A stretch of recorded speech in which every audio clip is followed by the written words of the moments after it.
அனைத்து இந்திய அண்ணா திராவிட முன்னேற்ற கழக ஆட்சியில் கொண்டு வரப்பட்டு திராவிட முன்னேற்ற கழக ஆட்சியில் நிறுத்தப்பட்ட திட்டங்கள் அனைத்தும் நிறைவேற்றப்படும் என்று ஏற்கனவே தெரிவிச்சிட்டார். மடிக்கணினி திட்டம் இது மாண்புமிகு புரட்சித் தலைவி அம்மா அவர்கள் தமிழகத்தினுடைய முதலமைச்சராக அரியணையில் இருக்கின்ற பொழுது அரசு பள்ளியில் படிக்கின்ற மாணவர்கள் அந்த மாணவர்கள் திறமையானவர்களாக அறிவுபூர்வமான மாணவர்களாக விஞ்ஞான கல்வி கிடைக்க வேண்டும் என்ற அடிப்படையில் சுமார் 52,36,000 மாணவ மாணவிகளுக்கு விலையில்லா மடிக்கணினி கொடுத்தோம். இந்த அரசு அப்படி நிறுத்திக்கிட்டு அதுக்கு பிறகு 4 ஆண்டு காலம் தொடர்ந்து சட்டமன்றத்தில் நாங்கள் வலியுறுத்தி வந்தோம். எங்களுடைய சட்டமன்ற வலியுறுத்தி வந்தாங்க.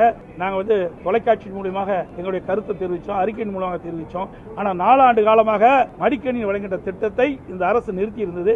இப்போ இந்த அரசு தோல்வி பயத்தின் காரணமாக திமுக கட்சி தோல்வி பயத்தின் காரணமாக அடுத்த ஆண்டு நடைபெற்ற சட்டமன்ற தேர்தலில் தோல்விட்டுருமோ என்ற அச்சத்தின் காரணமாக இப்பொழுது 10 லட்சம் கல்லூரி மாணவர்களுக்கு கொடுப்பதாக அறிவிச்சிருக்கிறாங்க. அது கூட முழுசா கொடுக்க முடியாது. ஏன்னா அறிவிச்ச உடனே தயாரித்து கொடுக்கிற அளவுக்கு அந்த நிறுவனம் இல்லை என்றுதான் எனக்கு கிடைத்த தகவல். அது மட்டும் இல்ல, இதை வேண்டுமென்றே திட்டமிட்டு அந்த மாணவருடைய வாக்குகளை பெறுவதற்கு அந்த திட்டத்தை அறிவிச்சிருக்காங்க. உண்மையிலேயே அந்த மாணவர்களுக்கு நல்லது நடக்க வேண்டும், நன்மை நடக்க வேண்டும் என்றா கல்லூரி துவங்குவதற்கு முன்பாகவே இதை கொடுத்திருந்தா பயனுள்ளதா இருக்கு. கல்லூரி திறந்த உடனே கடனுடன் வாங்கி அவர்கள் அந்த மாணவர்கள் இன்னைக்கு இந்த லேப்டாப் வாங்கியிருக்கிறாங்க. அப்புறம் 3 ஆண்டு முடிஞ்சு பட்டப்படிப்பு முடிஞ்சு அவர்கள் அந்த பட்டப்படி முடிஞ்சு போகின்ற காலத்துல இப்போ அந்த மடிக்கணினி கொடுக்குறாங்க. அதனால எந்த ஒரு பயனும் மாணவர்களுக்கு